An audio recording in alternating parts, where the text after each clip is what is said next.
पढ़ने जा रहे हैं नाइट्रोजन के बारे में। इससे पहले हम प्रॉपर्टीज़ को स्टडी कर चुके हैं। तो नाइट्रोजन के बारे में मैं आपको बता देती हूँ। जैसा हमें मालूम है, नाइट्रोजन एयर का बहुत ही इंपॉर्टेंट कॉन्स्टिट्यूएंट है। एयर की कंपोजिशन अगर हम चेक करते हैं 78% टू 79% हमें क्या मिल जाता है, N2 मिल जाता है। N2 गैस की फॉर्म में हमें मिल रहा है। लेकिन अगर N2 की बात करते हैं, N2 के साथ लगभग 20 से 21% हमें ऑक्सीजन भी मिलता है। तो ऑक्सीजन जो है बहुत इंपॉर्टेंट है हमारे सर्वाइवल के लिए।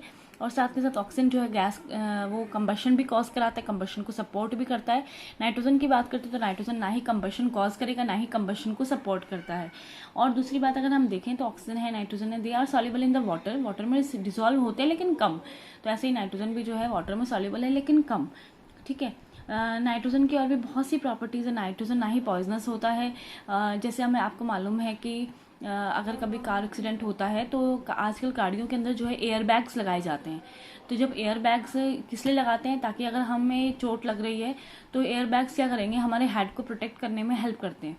गाड़ी के आगे जो है एयर बैग्स होते हैं, जिसके अंदर जो है जब कोई भी कार एक्सीडेंट होता है तो वो एयर बैग्स जो है वो फिल हो जाते हैं और वो फूल जाते हैं। उसके अंदर गैस भरी होती है नाइट्रोजन। ठीक है। लेकिन हालांकि वो एयर बैग्स में हल्के हल्के होल्स होते हैं, जिसकी वजह से जो है वो नाइट्रोजन गैस निकल निकल के पूरी गाड़ी के अंदर भर जाती है। लेकिन वो गाड़ी के जो अंदर जो नाइट्रोजन है, इट इज़ नॉट हार्मफुल। वो हम लोगों के लिए हार्मफुल नहीं होती है, क्योंकि एयर में भी 78% के करीब जो नाइट्रोजन है वो हमारे को कोई भी हार्मफुल इफेक्ट शो नहीं कर रही है। ठीक है।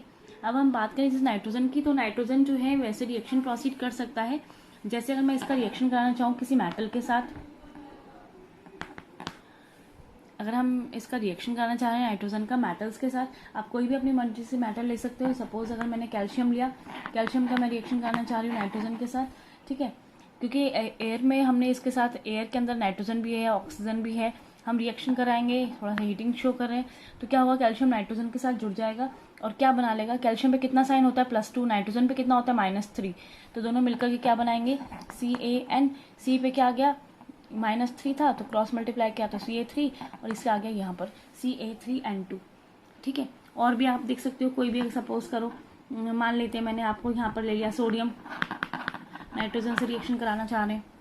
ठीक है। तो क्या होगा, सोडियम पे कितना है, +1, और नाइट्रोजन पे कितना है, -3। ठीक है। तो जब हम इनका रिएक्शन कराएंगे, हालांकि होता तो क्या है, होना तो क्या चाहिए, +1 है तो यहाँ पर +1 और ये -3, Na3N होना चाहिए। लेकिन ऐसा नहीं है, यहाँ पर जो कंपाउंड बनता है वो बनता है NaN3।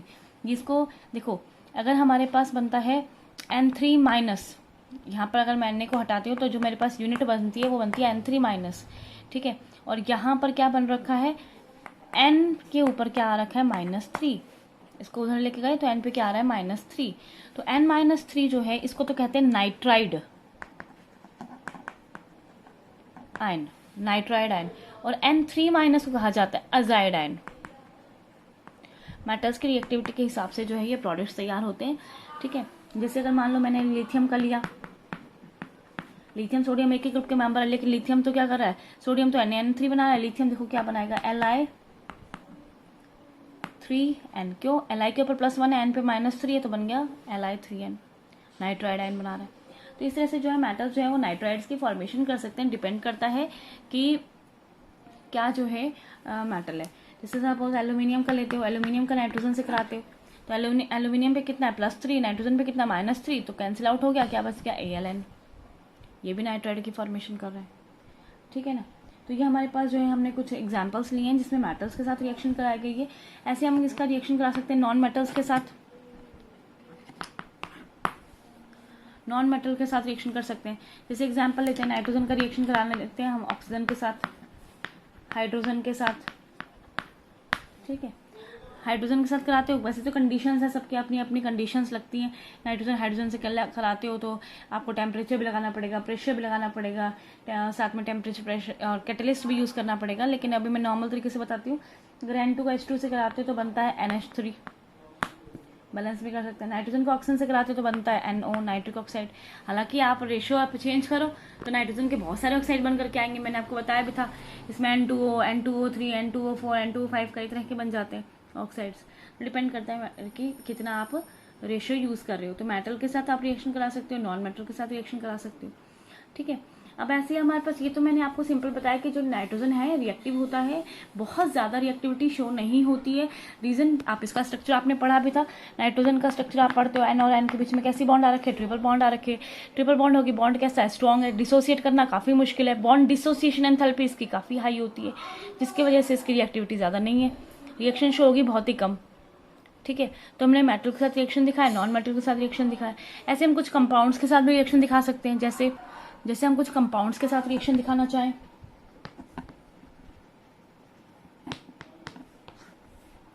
तो एक यहाँ पर इंपॉर्टेंट रिएक्शन है, कंपाउंड है हमारे पास कैल्शियम कार्बाइड। कैल्शियम कार्बाइड का हम रिएक्शन कराना चाह रहे हैं नाइट्रोजन के साथ। तो कंपाउंड क्या बनता है, कैल्शियम पे होते Ca, कार्बाइड है C2। ठीक है, नाइट्रोजन से रिएक्शन कराना चाह रहे हैं। जब कराते हैं तो पहली बार में क्या होता है, इसमें से एक कार्बन निकल जाएगा और ये क्या बनेगा, CaCN2 प्लस कार्बन। जो कार्बन निकल रहा है वो निकलता है in the form of coke. CaC2 को, कैल्शियम कार्बाइड को जब नाइट्रोजन से रिएक्शन कराएंगे तो ये C2 है, इसमें से एक कार्बन कॉक की फॉर्म में बाहर निकल जाएगा और क्या बनेगा, कैल्शियम के साथ CN होता है साइनाइड वैसे तो, लेकिन यहाँ एक और N और है तो इसका नाम हो गया थोड़ा चेंज करके calcium cyanamide. Calcium cyanamide. Calcium carbide को जब हम नाइट्रोजन से रिएक्शन देंगे तो हमारे पास किसकी फॉर्मेशन होकर के आएगी, कैल्शियम साइनामाइड की, और साथ में हमारे पास क्या निकल जाएगा, कार्बन निकल जाएगा in the form of coke. ठीक है, जो ये कंपाउंड बनकर के आएगी, जो मिक्सचर बनकर के आए calcium cyanamide plus coke, this mixture is known as a fertiliser known as nitrolim. ये जो है एक फर्टिलाइजर का भी काम करता है, इसका नाम है nitrolim. Calcium carbide plus nitrogen reacts to give the nitrolim fertiliser which means calcium cyanamide plus coke. ठीक है, अगर हम फर्दर इस कैल्शियम साइनामाइड का हाइड्रोलाइसिस करा दें, वाटर के साथ ट्रीटमेंट कर दें इसका, ठीक है, तो क्या होगा, आप इसको ढंग से भी लिख सकते हो, नॉर्मल तरीके से भी लिखना चाहें तो हम लिख सकते हैं। होना कुछ नहीं है, इसमें क्या होगा, ये जो N है ये जुड़ेगा H के साथ, तो क्या बन जाएगा, NH3। ठीक है, अब जो बचा वो देख लो, तो CaC यहाँ से बचा हुआ, O यहाँ से बचा हुआ है, तो जो प्रोडक्ट बनकर के आएगा वो क्या बनकर के आ गया, CaCO3, कैल्शियम कार्बोनेट। तो इस तरह से जो है हम कैल्शियम कार्बाइड को इससे भी करा सकते हैं। और एक एग्जाम्पल, जैसे मैं एग्जाम्पल और भी लेती हूँ, जैसे अभी मैंने आपको बताया था सोडियम आजाइड, आपको दिखाया था,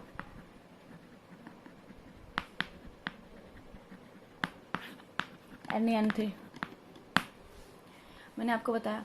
कहते हैं अगर इसका हम एक्चुअली में, जो मैं आपको थोड़ी देर पहले एयर बैग्स के बारे में बता रही थी कि जो कार के अंदर जो एयर बैग्स होते हैं, एक्चुअली जैसे सपोज करो कार के एयर बैग ये है, इसमें एक्चुअली में क्या होता है कि सोडियम आजाइड जो है वो फिल करके रखा होता है। ठीक है, अब जो सोडियम आजाइड है ये बहुत ही जो है ऐसा फ्यूल है, ऐसा मटेरियल है जो बहुत जल्दी जो है बर्न हो जाता है, और जैसे इसको बर्न करेंगे ना, हीट करेंगे, डिसोसिएट हो जाएगा और इसमें से गैस बहुत ज़्यादा अमाउंट में रिलीज होगी, नाइट्रोजन। जैसे हमने सोडियम आजाइड का थर्मल मतलब हीटिंग के साथ डिकम्पोजिशन किया तो क्या होगा, बहुत ज़्यादा अमाउंट में नाइट्रोजन गैस जो है रिलीज हो जाएगी। एक तरह से जो मैंने आपको बताया कि गाड़ी के अंदर एयर बैग्स होते हैं, उसके अंदर सोडियम आजाइड फिल किया होता है। जैसे ही कॉलिजन होता है, जैसे ही एक्सीडेंट होता है ना, तो उसमें सेंसर्स लगे होते हैं गाड़ी के अंदर, वो सेंसर्स क्या करते हैं, मैसेज जो है पास करते हैं सोडियम आजाइड तक। सोडियम आजाइड उस मैसेज के थ्रू जो है बर्न हो जाता है। बर्न होते ही उसमें क्या हो जाएगा, बहुत ज़्यादा अमाउंट में जो है एनर्जी रिलीज होगी और उसमें साथ के साथ क्या निकलेगी, नाइट्रोजन गैस, जिसकी वजह से वो बैग्स जो हैं फूल जाएंगे। जब हमें कॉलिजन हो रहा है हमारी गाड़ी को, तो वो हमारे जो हम कह सकते हैं हमारे बॉडी का प्रोटेक्शन है या हेड प्रोटेक्शन है, वो कौन करेगा, एयर बैग्स फिल करेंगे। फिर मैंने आपको बताया था उसमें टाइनी होल्स होते हैं जिसकी वजह से वो गैस जो है निकल करके आसपास के एटमॉस्फेयर में चली जाएगी। तो यहाँ पर मैं वो जो बताना चाह रही हूँ वो ये कि जो सोडियम आजाइड है, अगर हम उसका थर्मल डिकम्पोजिशन करेंगे तो नाइट्रोजन गैस रिलीज हो जाएगी, बाकी जो बचा वो क्या है, सोडियम। ठीक है, वो यहाँ पर निकल जाएगा। इस तरह से जो है सेफ्टी डिवाइस करने में ये हेल्प करते हैं। तो ये हमारे पास हमने रिएक्शंस की कुछ कंपाउंड्स के साथ। अब मैं आपको बताती हूँ कि हम नाइट्रोजन को प्रिपेयर कैसे कर सकते हैं। ठीक, प्रिपरेशन पार्ट, कि हम नाइट्रोजन को कैसे प्रिपेयर कर सकते हैं।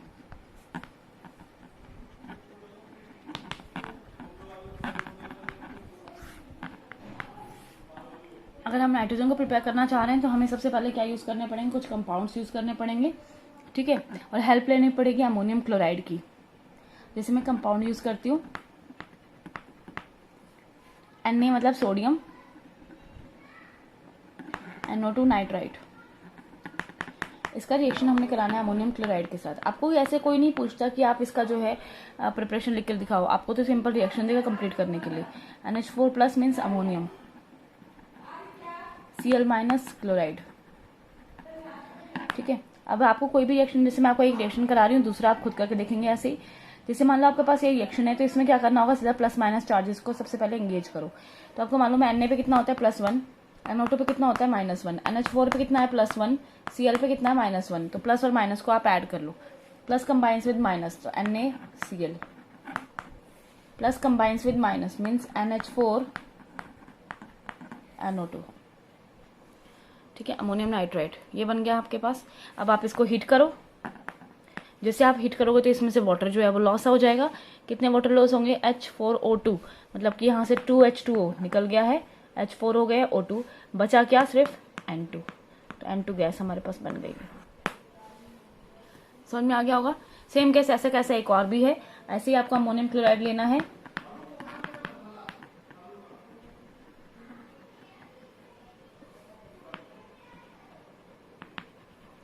इसका रिएक्शन करा सकते हैं पोटेशियम डाइक्रोमेट के साथ, K2Cr2O7।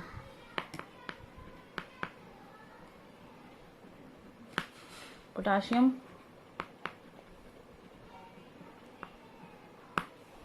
डाइक्रोमेट करना है। इसमें भी ऐसे ही जैसे हमने पहले वाला किया है, इसमें भी हमें प्लस माइनस ऐड करना है।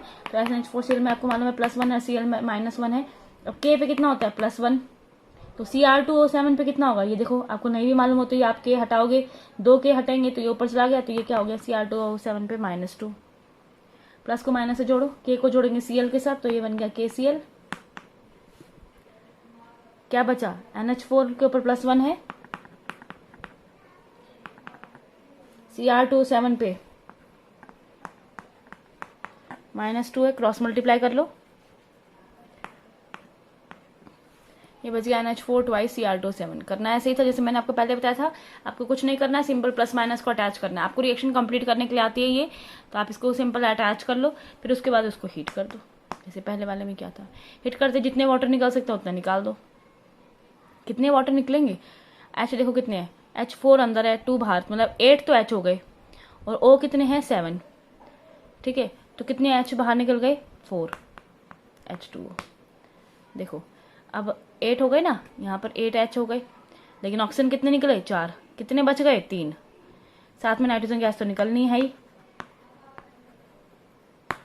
क्या कुछ और भी निकल सकता है, N2 हो गया, H8 हो गया, बचा क्या, Cr2O में 7 थे, 4 निकल चुके हैं, तो कितने बचे, 3। तो बन गया एक और कंपाउंड यहाँ पर Cr2O3, क्या एडिशनल कंपाउंड बन जाता है। तो इस तरह से जो है ये 2 रिएक्शंस मैंने आपको बताई, अमोनियम क्लोराइड के सोडियम नाइट्राइट के साथ, अमोनियम क्लोराइड के पोटेशियम डाइक्रोमेट के साथ। तो इन सब क्या कर सकते हैं, नाइट्रोजन गैस को प्रिपेयर कर सकते हैं। कुछ नहीं करना है, simple plus minus charge attach करने हैं, उसके बाद उसको हीटिंग करनी है। ठीक है, तो इसके साथ ही हमारे पास यहाँ खत्म होता है नाइट्रोजन, N2 हाईली इंपॉर्टेंट होता है नाइट्रोजन। ठीक है, इसके बाद हम नेक्स्ट टॉपिक के ऊपर आते हैं। Next topic is ammonia.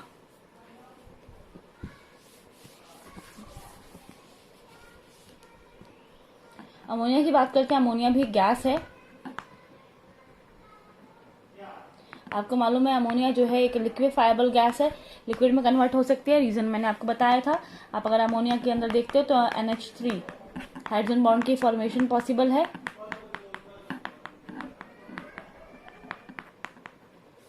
एक आयन एक H, एक आयन एक H, एक आयन एक H, 3 हाइड्रोजन बॉन्ड की फॉर्मेशन यहाँ पर हो रही हैं।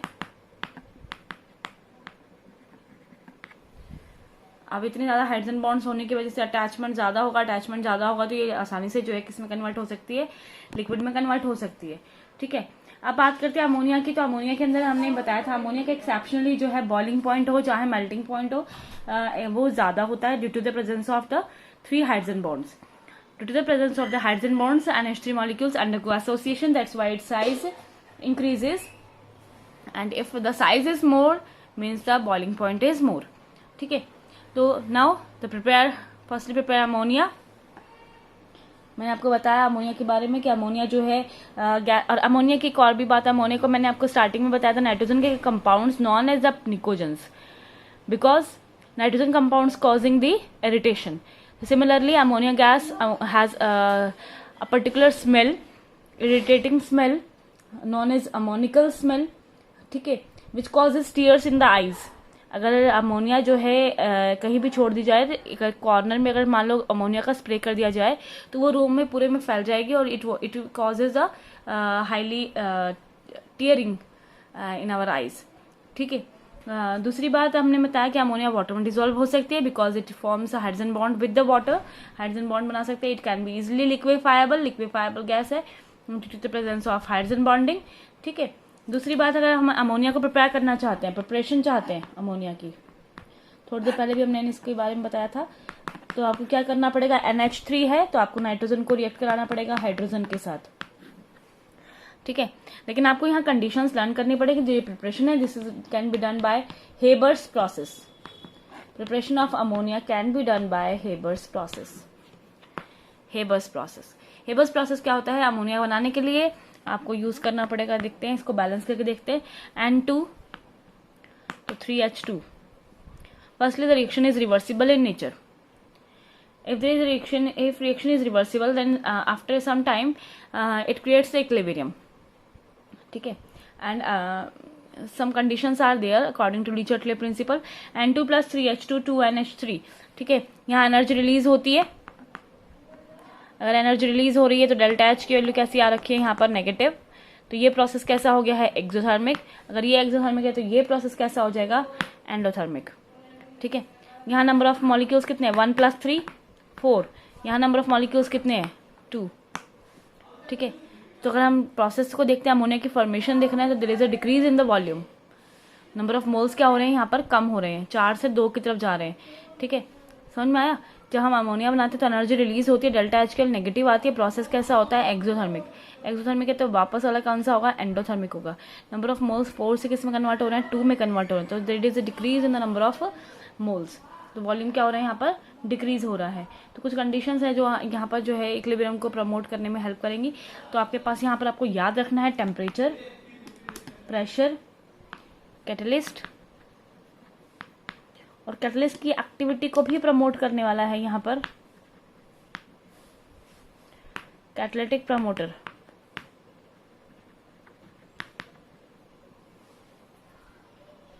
तो यहाँ पर ये 4 कंडीशंस है जो आपको याद रखनी पड़ेंगी। ये 4 कंडीशंस होंगी तो ही हम अमोनिया को यहाँ पर गेन कर सकते हैं। टेम्परेचर कितना होना चाहिए 700 केल्विन। हेबर्स प्रोसेस में जो टेम्परेचर है वो होना चाहिए 700 केल्विन। प्रेशर होना चाहिए 200 ATM, 200 एटमॉस्फेयर प्रेशर। जो कैटलिस्ट होता है वो यहाँ पर होता है आयरन Fe। हालांकि उसके साथ और भी चीजें होती है लेकिन मेन जो है कैटलिस्ट जो होता है वो होता है Fe, ठीक है। और कैटलिस्ट की एक्टिविटी को प्रमोट करने वाला Fe मतलब हो गया आयरन, और कैटलिस्ट की एक्टिविटी को प्रमोट करने वाला है MO मतलब कि मॉलिब्डेनम। ये क्वेश्चन भी आया हुआ है बोर्ड में, which promoter is used in Haber's process, तो मॉलिब्डेनम। तो हमारे पास ये 4 कंडीशंस हैं जो बहुत इंपॉर्टेंट कंडीशंस हैं इसके अंदर जो है अमोनिया को प्रिपेयर करने के लिए। तो बेस्ट मेथड जो है अमोनिया को प्रिपेयर करने के लिए आप ये यूज़ कर सकते हो, ठीक है। इसके अलावा और भी हैं, जैसे हमारे पास कुछ कंपाउंड्स होते हैं नाइट्रोजन के, जैसे नाइट्राइड्स अगर हम लेते हैं और हम उसका हाइड्रोलाइसिस करा दें, एसिड के साथ रिएक्शन करा दें तो भी हो जाएगा। लेकिन जो मेन कंडीशन है वो हेबर्स प्रोसेस आपको पता होना चाहिए, ठीक है। कुछ और कंडीशंस और भी प्रिपरेशंस देख लेते हैं कैसे हम इनको प्रिपेयर कर सकते हैं।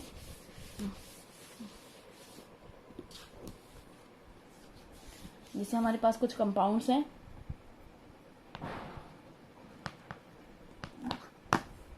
जैसे मैं कंपाउंड्स ले रही हूँ, मेरे पास नाइट्राइड्स है, ठीक है, CA3N2। अगर मैं इसका हाइड्रोलाइसिस करा दूँ, कुछ है नहीं, प्लस माइनस अटैच करना है, ठीक है। करेंगे तो Ca किसके साथ जुड़ जाएगा, आप देख सकते हो कितना चार्ज आ रखा है कैल्शियम पे +2, N पे कितना आ रखा है -3, +1 -1, तो Ca जुड़ जाएगा OH के साथ, Ca पे +2 OH पे -1 तो बन गया CaOH ट्वाइस, N जुड़ गया H के साथ, ये बन गया NH3, ठीक है। और भी आप ले सकते हो, एल्यूमिनियम नाइट्राइड के साथ ले सकते हो वाटर का रिएक्शन, तो भी ऐसे ही है। एल्यूमिनियम पे कितना है +3, N पे कितना है -3, Al जुड़ जाएगा OH के साथ, AlOH थ्राइस, N जुड़ जाएगा H के साथ, NH3, ठीक है। इस तरीके से कर सकते हो, आप यूज़ कर सकते हो। आप नाइट्राइड्स मैंने आपको बताया, आप इसका यूज़ करके आप बना सकते हो। साथ के साथ इसका और भी एग्जांपल्स ले सकते हो, जैसे मैंने ये लिया, वाटर की वजह आप HCl एसिड का यूज़ कर लो तो भी एन जुड़ जाएगा H के साथ, Ca जुड़ जाएगा Cl के साथ। कुछ नहीं है, प्लस माइनस अटैच करना है सिर्फ। तो एसिड के साथ रिएक्शन दे करके भी आप कर सकते हो, ठीक है। या और जिसे भी पिछले वाले में कराया था, नाइट्रोजन प्रिपेयर करते टाइम अब अमोनियम क्लोराइड का यूज़ कर रहे थे, ठीक है, वो भी आप यूज़ कर सकते हैं अमोनियम क्लोराइड का। अमोनियम क्लोराइड में क्या होता है, +1 और -1 आपको रिएक्शन कराना है, ठीक है। तो इसके लिए आपको क्या यूज़ करना पड़ेगा, कोई भी कंपाउंड, जैसे मैंने ये ले लिया MgOH ट्वाइस, ठीक है। अगर हम ये लेते हैं तो होगा क्या, चार्जेस लगाओ, +2 -1, प्लस माइनस अटैच करना है। Mg +2 है, Cl -1 है, ये जुड़ जाएगा, क्या बन जाएगा, MgCl2। NH4 किससे जुड़ गया, OH के साथ, क्या बन गया, NH4OH। NH4OH वापस डिसोसिएट हो जाएगा किसके अंदर, NH3 में और वाटर में। तो ऐसे कुछ रिएक्शंस हैं जिनसे हम क्या कर सकते हैं, कोई भी आपके पास अमोनियम क्लोराइड के साथ तो कोई भी रिएक्शन हो, अमोनियम क्लोराइड जरूर नहीं है, आप NH4 तो है ही, क्लोरीन के बजाय आप सल्फेट भी यूज़ कर सकते हो। NH4 पे +1 SO4 पे -2 है, तो भी आप करा सकते हो। करना कुछ नहीं है, सिर्फ प्लस माइनस अटैच करना है और फिर उसको आगे चल करके हीट कर देना है, ठीक है। तो आपके पास जो है ये बन करके आएंगे अमोनिया। तो यहाँ तक हमने पढ़ा। साथ के साथ अमोनिया का स्ट्रक्चर आपको मालूम है, अमोनिया का अगर हम स्ट्रक्चर रीड करते हैं तो अमोनिया के स्ट्रक्चर में क्या होता है, एक लॉन पेयर है, 3 बॉन्ड पेयर है, ठीक है। अगर हम देखें जरा हाइब्रिडेशन कौन सा आ रखा है, sp3 शेप कौन सी आ रखी है, पिरामिडल। NH3 की बात करते हैं, NH3 में लॉन पेयर प्रेजेंट होता है, इस कारण से ये क्या है, लेविस बेस, ठीक है। मैंने आपको बताया था ब्राउन लॉरी के अकॉर्डिंग भी जो है, जैसे अगर मैं NH3 को वाटर में डालूं तो ये क्या बन जाएगा, NH4OH। NH3 वाटर लेगा तो NH4OH बना लेगा, खोल के दिखा सकते हो आप इसको। NH3H हो गया, NH4OH डिसोसिएट हो जाएगा, क्या निकल जाएगा, NH4 प्लस OH माइनस। क्या रिलीज कर रहा है, OH माइनस। OH माइनस को निकालना मतलब कि अकॉर्डिंग टू अरेनियस, एसिड वो होता है जो H+ को गेन कर ले, बेस वो होता है जो OH माइनस को, सॉरी एसिड वो होता है जो H+ को रिलीज कर दे, बेस वो होता है जो OH माइनस रिलीज कर दे। तो ये according to Arrhenius it is a base because it releases OH minus in the water, ठीक है। और दूसरी बात, अकॉर्डिंग टू ब्राउन लॉरी अगर आप चेक करते हो तो NH3 किस में कन्वर्ट हो रहा है, NH4 प्लस में। NH3 ने क्या किया, H+ गेन कर लिया और क्या बना लिया, NH4 प्लस। तो according to Brown Lowry it easily gains H+ and converting itself into NH4+. According to Bronsted law, it is also a base. तो तीनों तरह से हमें मालूम चल गया। लेविस बेस के अकॉर्डिंग लॉन पेयर प्रेजेंट है, अरेनियस के अकॉर्डिंग पानी में डालते OH माइनस निकल रहा है, और अगर ब्रॉन्स्टेड लॉरी के अकॉर्डिंग जैसे हमने पानी में डाला it gains H+ and it forms NH4+। तो इससे हमें मालूम चल जाता है कि यहाँ पर जो है रिएक्शंस जो हैं वो सारी इस तरीके के हैं कि ये बेसिक नेचर का प्रूव हो रहा है। अगर ये बेस है तो सीधी सी बात है रिएक्शन कर सकता है एसिड के साथ, अमोनिया रिएक्ट्स विद एसिड, कोई भी आप अपनी तरफ से एसिड यूज कर सकते हो।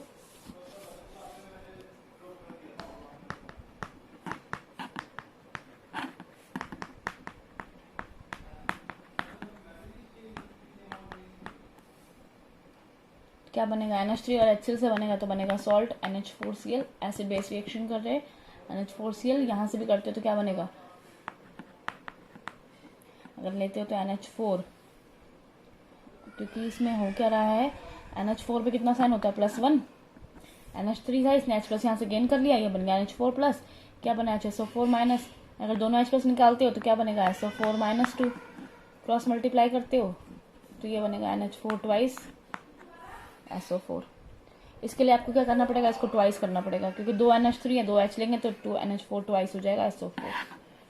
मतलब एसिड हो चाहे बेस हो, कोई भी आप लेकर के जो है एसिड बेस का रिएक्शन करके क्या बना सकते हो, सॉल्ट की फॉर्मेशन कर सकते हो। अमोनिया की अगर मैं बात करती हूँ तो ये तो हमने करी एसिड और बेस की रिएक्शंस, कुछ और भी हैं। आपको मालूम है अमोनिया जो है it also works as a ligand, जो लेविस बेस होते हैं वो लिगेंड का भी काम करते हैं। अब लिगेंड है तो कोऑर्डिनेशन केमिस्ट्री में आ गए, कोऑर्डिनेशन केमिस्ट्री में तब आता है जब कोऑर्डिनेट कंपाउंड्स बनते हैं। कोऑर्डिनेट कंपाउंड तब बनते हैं जब ligand combines with the positively charge particles central metal ion. ठीक है, तो हमने क्या किया, हम इसका रिएक्शन कराने जा रहे हैं अमोनिया का। लेविस बेस तो है ही, लिगेंड कह दो चाहे लेविस बेस कह दो, इसका रिएक्शन कराने जा रहे हैं लेविस एसिड के साथ। लेविस बेस वो जिसके पास इलेक्ट्रॉन्स ज़्यादा हो, लेविस एसिड वो जिसके पास इलेक्ट्रॉन्स कम हो। जैसे कोई एग्जांपल बोरोन का, बोरोन के पास जो है आउटर मोस्ट शेल में 3 इलेक्ट्रॉन होते हैं, एटॉमिक नंबर 5 2 3, 3 आप H जोड़ो F जोड़ो कुछ भी जोड़ो, BH3 BF3 कुछ भी आप ले सकते हो।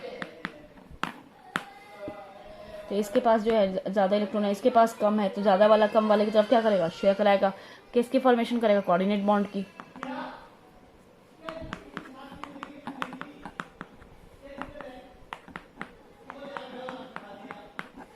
ये NH3 है, ये BF3 है, इसका लॉन पेयर है, तो ये इलेक्ट्रॉन पेयर इसकी तरफ शिफ्ट हो जाएंगे। फॉर्मेशन किसके, कोऑर्डिनेट बॉन्ड की, तो कोऑर्डिनेशन कॉम्प्लेक्स बन करके आएगा।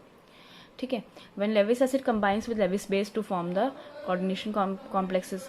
ठीक है, तो ये क्या बनेंगे, लिगेंड की फॉर्मेशन करेंगे। जैसे और भी आप एग्जांपल्स ले सकते हो, जरूरी नहीं लेविस बेस लेविस एसिड ऐसे ही हो, कोई भी पॉजिटिवली चार्ज पार्टिकल भी हो सकता है, NH3 का कोई भी पॉजिटिवली चार्ज पार्टिकल। ठीक है, जैसे मान लो आपने किसके साथ रिएक्शन कराना है, कोई भी आप एग्जांपल उठा सकते हो, डी ब्लॉक का कोई एलिमेंट आप ले लो, सपोज मैंने लिया Ag+, तो मैं आपको इसका रूल बता देती हूँ। ये आपके पास लेविस बेस है, वर्क कर रहा है ये लिगेंड, ये आपके पास लेविस एसिड है, पॉजिटिवली चार्ज पार्टिकल है, वर्क कर रहा है सेंट्रल मेटल आयन। ठीक है, ये डी ब्लॉक एलिमेंट है,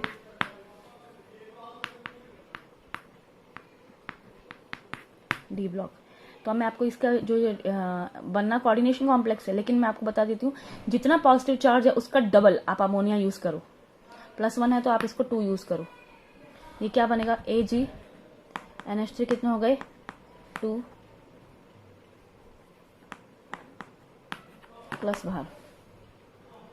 कोई भी आप एग्जाम्पल उठा सकते हो, सपोज कॉपर आयन का करना चाह रहे हो अमोनिया के साथ, आपको कंप्लीट करने के लिए आया ऐसे, आपको मान लो मैं लेविस एसिड है, लेविस बेस है, चार्ज कितना है +2, तो आप डबल कर लो 4।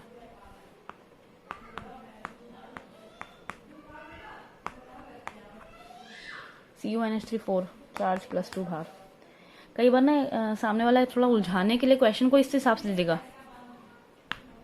CuSO4 प्लस अमोनिया, तो आप ना कंफ्यूज मत हो, अमोनिया की रिएक्शन है, आप सल्फेट हटाओ, आपको ये देखना सल्फेट एक ही होना चाहिए बस, आपने हटा दिया, कॉपर के ऊपर कितना आ गया +2, आप रिएक्शन कर लोगे।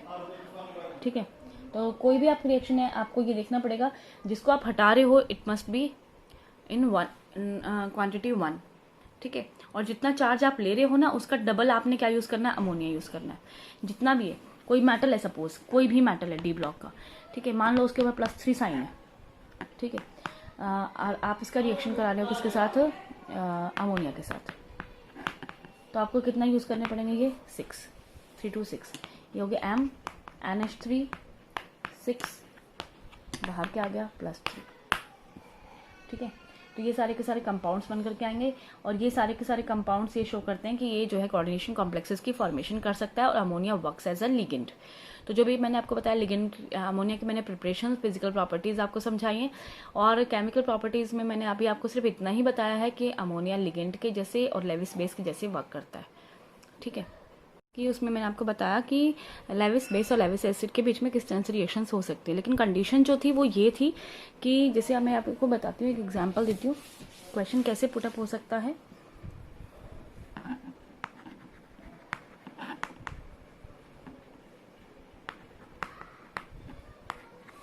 ये दिया गया है, तो आपको ये देखना है कि जो Ag के साथ में क्लोरीन लगा है वो एक ही है, तो कोई दिक्कत नहीं है, आप क्लोरीन को हटा सकते हो। यहाँ पर आ गया Ag प्लस है तो आपने डबल कर लिया, तो कॉम्प्लेक्स बन गया Ag NH3 ट्वाइस प्लस। आप प्लस को चाहो तो आप हटा करके आप वापस आप अपना Cl जो था वो यूज़ कर सकते हो, जैसे और भी एग्जांपल्स मैंने आपको बताया तो हम ले सकते हैं। लेकिन अगर हमारे पास सॉल्ट हैवी है, ये तो सिंपल सॉल्ट है क्योंकि जो इसमें काउंटर है ना वो एक ही है, लेकिन अगर हमारे पास सॉल्ट हैवी है, जैसे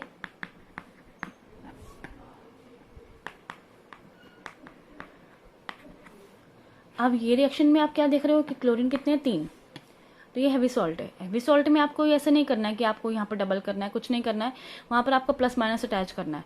और वहाँ क्या करना होगा, सबसे पहले अमोनिया की आपको जो है एक्वस के साथ रिएक्शन करानी पड़ेगी। आपको सबसे पहले इसके वाटर के साथ रिएक्शन करके इसको बनाना पड़ेगा NH4OH। अब इन दोनों का आपको रिएक्शन शो करना है।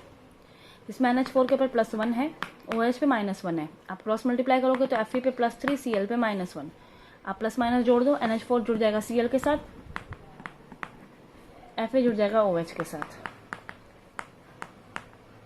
Fe पे +3, OH पे -1 है, तो बन गया FeOH थ्राइस। मतलब आपको जो है प्लस माइनस अटैच सिर्फ तब करना है जब सॉल्ट हैवी हो। जैसे और एग्जाम्पल में मान लो मैं लेती हूँ,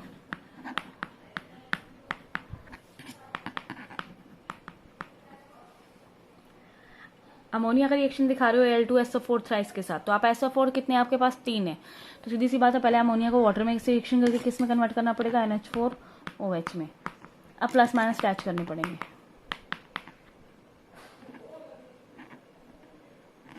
क्रॉस मल्टीप्लाई करोगे तो एल्यूमिनियम पे +3, सल्फेट पे -2।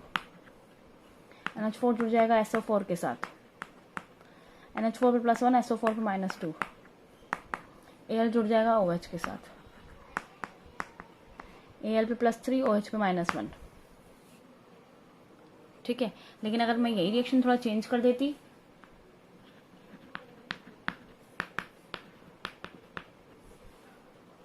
CdSO4 NH3 के साथ करते, तो आप देख रहे हो यहाँ सल्फेट सिर्फ एक ही है, तो कुछ नहीं करना, आप सल्फेट थोड़ी देर हटा सकते हो। हटाया, -2 आया तो आपने इसके ऊपर +2 लगा दिया। ठीक है, तो आप +2 है तो आपने अमोनिया यूज़ कर लिया 4, यहाँ पर बन गया CdNH3 4 +2। आप अगर सल्फेट वापस लगाते हो तो ये भी +2 हटा करके आप अपना सल्फेट वापस लगा सकते हो। तो इस तरह से रिएक्शंस आप जो है सॉल्ट के साथ रिएक्शंस इसके दे सकते हो। ऐसे अगर मैं दिखाती हूँ आपको, आपके पास यही है अमोनिया। अमोनिया के लिए अगर आपको कोई टेस्ट बताना पड़े कि इसमें कोई भी कंटेनर है उसमें अमोनिया है या नहीं है, उसके लिए हमारे पास एक टेस्ट भी होता है। उस टेस्ट का नाम है, अमोनिया के लिए जो टेस्ट किया जाता है उस टेस्ट को कहा जाता है नेस्लर रिएजेंट टेस्ट।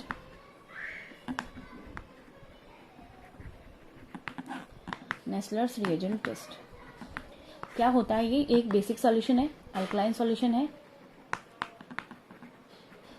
किसका अल्कलाइन सॉल्यूशन है, K2HgI4।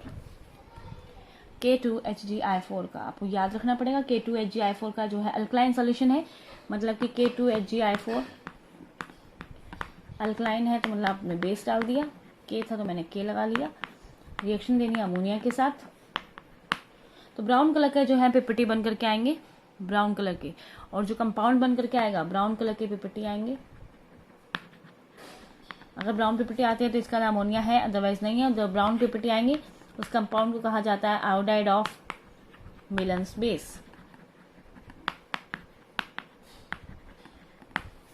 Iodide of Millon's base आप 2 बार बोलोगे आपको याद हो जाएगा। K2HgI4 का KOH के साथ रिएक्शन करना आना है, अल्कलाइन सॉल्यूशन लेना है, अमोनिया से रिएक्शन कराएंगे, आयोडाइड ऑफ मिलन्स बेस बन करके आएगा। क्या कहते हैं, NH2HgOHgI।